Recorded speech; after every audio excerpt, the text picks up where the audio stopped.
Hi there, hand builders. For our last project, we're going to be working in a very different way. I think it's going to be a lot of fun, and I think it's a very appropriate way to work for this particular quarter in this class online.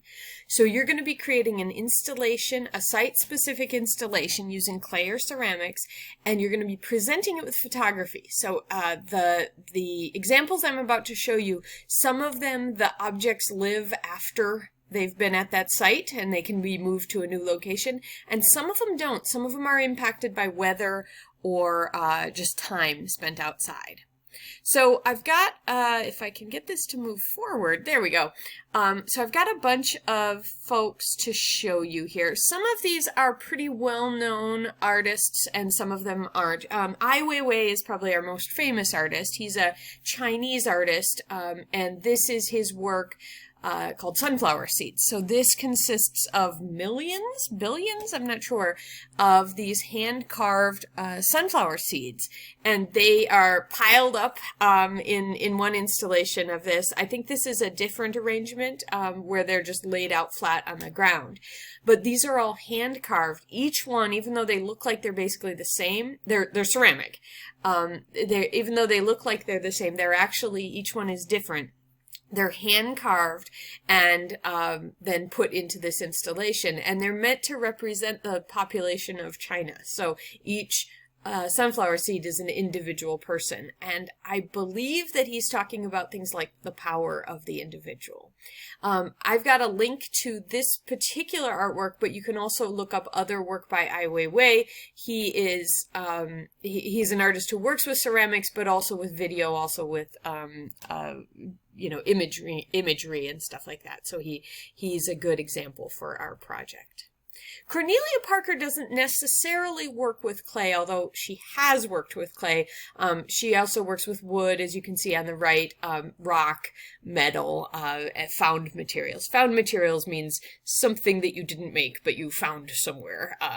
And so her work often has these hanging arrangements of pieces.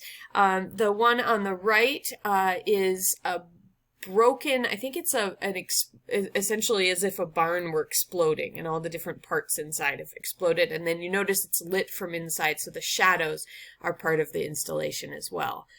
The one over here is I had seen a different version of something similar, but this is pieces of earth or pieces of ground from underneath the Leaning Tower of Pisa. I've seen another one that looked kind of similar, that was pieces of the white rocks of White Cliffs of Dover.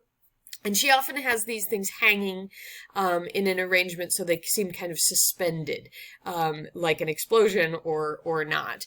But I wanted to show you how she worked with basically a group of individual items, and they seem to come together to be one object, even though they're not actually touching each other. Rory MacDonald. I think most of the rest of the works I'm going to show you are primarily clay. So Rory MacDonald has worked with fired clay, and he does what are sometimes called interventions. So he's working with the landscape out in the world, the urban landscape, and you can see that this is a broken up, you know, the curb was busted, and so he built this piece of ceramic that looks like blue pattern china and stuff like that, but he's made it to fit right into this piece of the curb. And so you can research him some more as well. I've got a link in the assignment.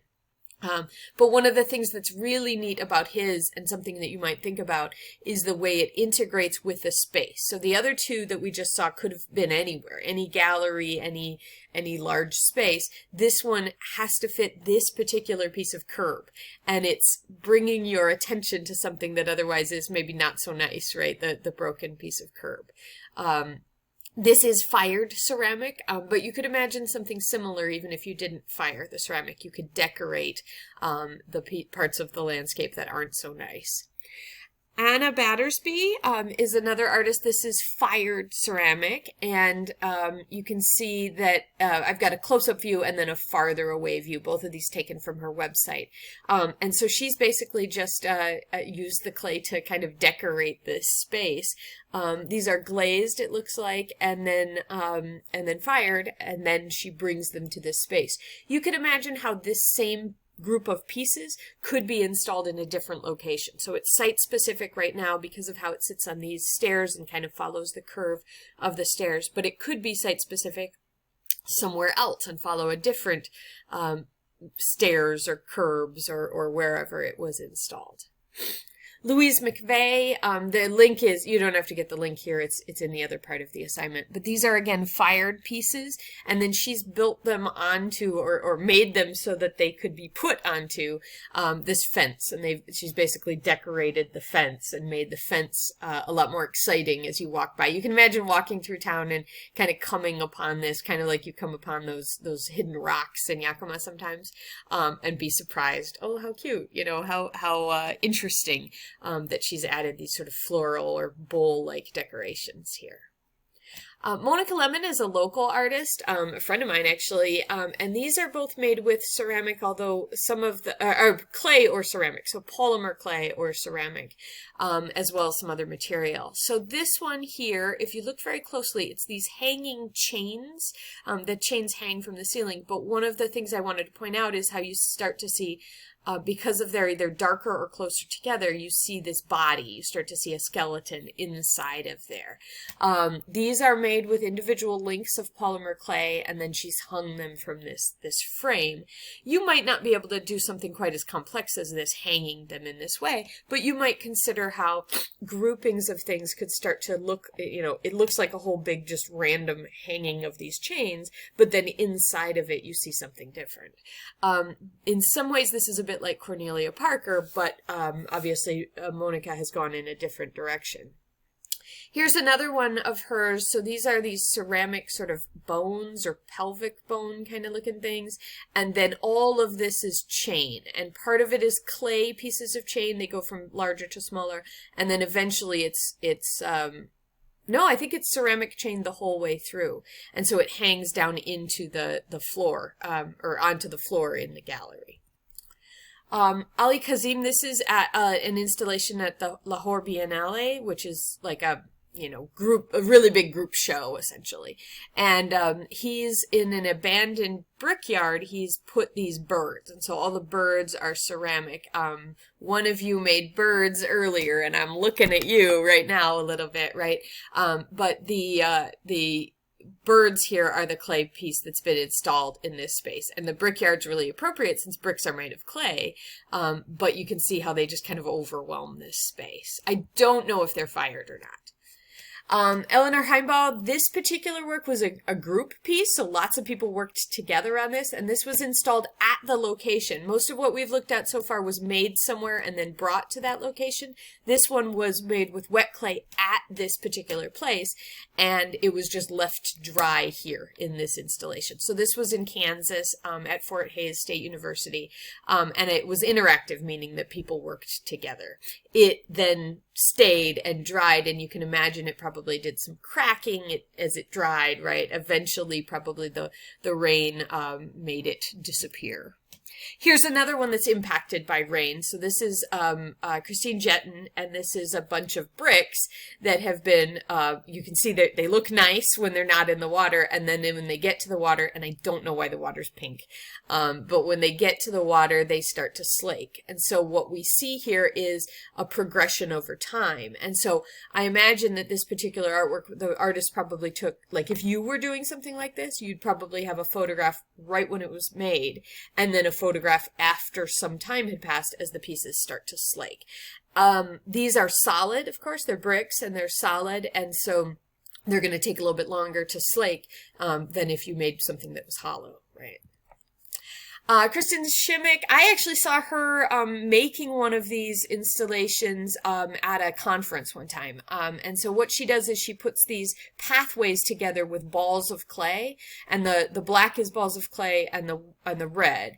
And then she stacks them up, and then she walks these paths, and she walks them over and over and over again. So over the course of the conference, you saw her putting these together, and then you saw her walking in the conference center when I saw her work.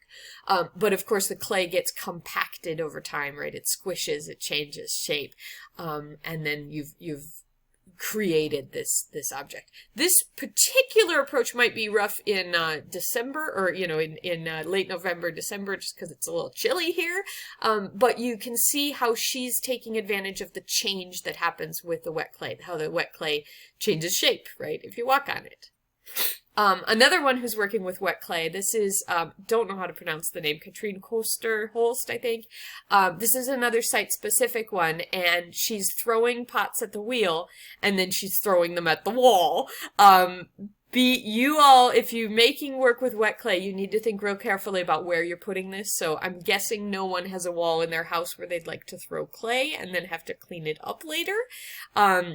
So this one might not be ideal. If you're working outside, you might also consider carefully who's going to yell at you if you put wet clay at a location. Doing something in your yard is probably pretty different than doing it at a public location. So I am not encouraging what might be viewed as vandalism. But you can see in the detail picture that she's thrown these pieces and then threw them at the wall. So it's not just raw clay thrown at the wall, but it has, you can imagine that you would get out some of your frustration and anger this way. David Katz, this is David Katz's work in progress over here and then installed. It's not the same piece, but he uses a similar method. So he uses a framework of wire and then he puts the clay over it. And so over time the clay cracks, but it stays on these frameworks. He's also got these fired clay pieces at the corners or kind of at the edges anchoring the work. Interesting, I was in school with him and I always think there's hope for all students because he cut himself in a class I was in with him because he was carving something on his lap, which doesn't seem like a good choice, but he's a successful artist now. Linda Swanson is another one working with wet clay, and this is a little hard to see because it's all white, but up at the top there are these bags of water, so they're like cloth bags that let very little water fall through. At the bottom it's just basically powdered clay. And as the water falls through very, very slowly, it wets that dry clay and, turns it into wet clay, right? Turns it into slip. And over time, more and more of the water changes more and more of the bottom. I was there, after a day or so of the installation. This is a set of installations in Seattle, and this is actually by a group of students, a group of community college students at Columbia Basin.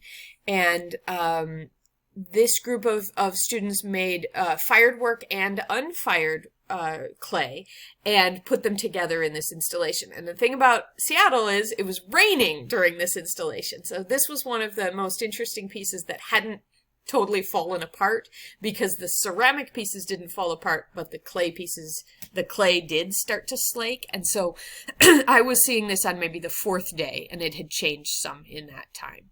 This is another one from the same installation in Seattle, different artists.